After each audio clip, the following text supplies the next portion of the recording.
এই টিভি অফিসে আপনারা ঘোষণা দিয়েছিলেন আমাদের দাবি দেওয়া পূরণ হয়েছে, আমাদের আন্দোলন থেকে আমরা সরে দাঁড়ালাম। কিন্তু তারেক রহমান প্রত্যেক দলের নেতাকে, জোটের নেতাদেরকে ফোন করে করে বলেছেন যার যতটুকু আছে তাই নিয়ে আপনাদেরকে রাজপথে থাকতে হবে। তেমনিভাবে খুনি হাসিনার 17 বছরের দুঃশাসন থেকে আমরা তারেক রহমানের নেতৃত্বে যারা সংস্কারের কথা বলেন, আপনারা যে কয়েকটি কমিশন করেছেন প্রত্যেকটা কমিশনের কথা 2005 সালে তারেক রহমান 31 দফার ভিতরে উল্লেখ করেছেন। এই টিভি অফিসে আপনারা ঘোষণা দিয়েছিলেন আমাদের দাবি দেওয়া পূরণ হয়েছে, আমাদের আন্দোলন থেকে আমরা সরে দাঁড়ালাম। কিন্তু তারেক রহমান প্রত্যেক দলের নেতাকে, জোটের নেতাদেরকে ফোন করে করে বলেছেন যার যতটুকু আছে তাই নিয়ে আপনাদেরকে রাজপথে থাকতে হবে।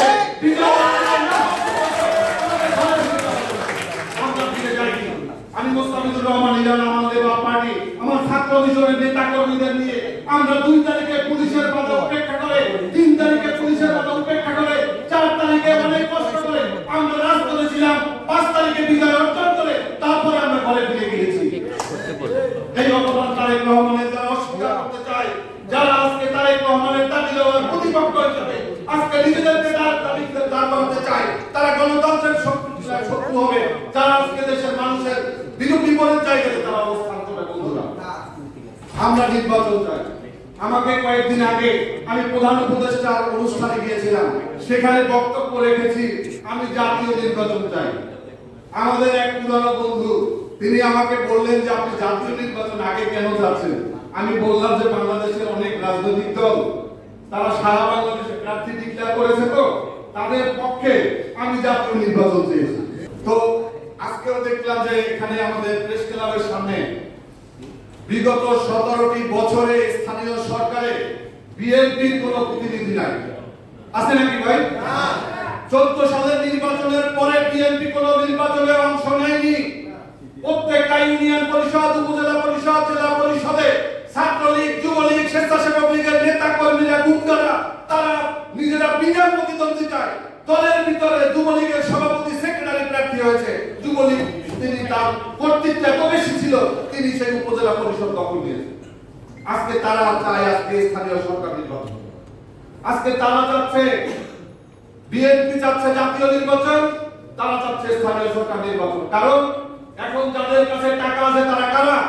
তারা হচ্ছে আওয়ামী লীগ, তারা হচ্ছে যুবলীগ, তারা ছাত্রলীগ। আজকে তাদেরকে বলা হচ্ছে তোমরা যদি আমাদের পাশে দাঁড়াও আমরা তোমাদের পাশে দাঁড়াবো। নতুন রাজনৈতিক দল করার চিন্তা করছে। বন্ধুরা, কথা পরিষ্কার, আমরা জাতীয় নির্বাচন চাই। স্থানীয় সরকার নির্বাচন আমরা মেনে নেব না। 17টি বছর আন্দোলন সংগ্রাম করেছি জাতীয় সংসদ নির্বাচনের জন্য। বাংলাদেশে আজকে রাজনৈতিক সংকট চলছে, এই জাতীয় সংকট চলছে। এই জাতীয় সংকট থেকে উত্তরণের জন্য জাতীয় নির্বাচনের কোনো বিকল্প নাই।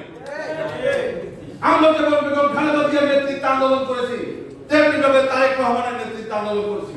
আমরা চাই শহীদ রাষ্ট্রপতি জিয়াউর রহমানের নেতৃত্বে যেমন দেশের মানুষ বাকশালের হাত থেকে গণতন্ত্র ফিরে পেয়েছে, যেরকম 1990 সালে আমরা দেখেছি বেগম খালেদা জিয়ার নেতৃত্বে স্বৈরাচারের সাথে হাত থেকে এদেশের মানুষ যেমন গণতন্ত্র পুনরুদ্ধার করেছে, তেমনিভাবে খুনি হাসিনার 17 বছরের দুঃশাসন থেকে আমরা তারেক রহমানের নেতৃত্বে সেই গণতন্ত্র পুনরুদ্ধারের, গণতন্ত্রকে আজকে বেহাত করার জন্য, আজকে লুট করার জন্য, আজকে হাইজ্যাক করার জন্য যারা ষড়যন্ত্র করছে তাদেরকে বলতে চাই আপনাদের 20 দান আমরা ভেঙে দেব। আমরা 20 দান ভেঙে দেব। আমরা জাতীয় সংসদ নির্বাচন ছাড়া আমরা কোনো নির্বাচন মানব না।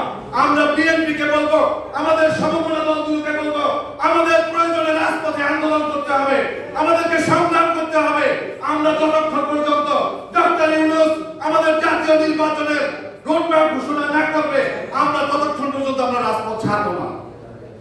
সংস্কার করবেন, সংস্কার তো আমরাও করতে চাই।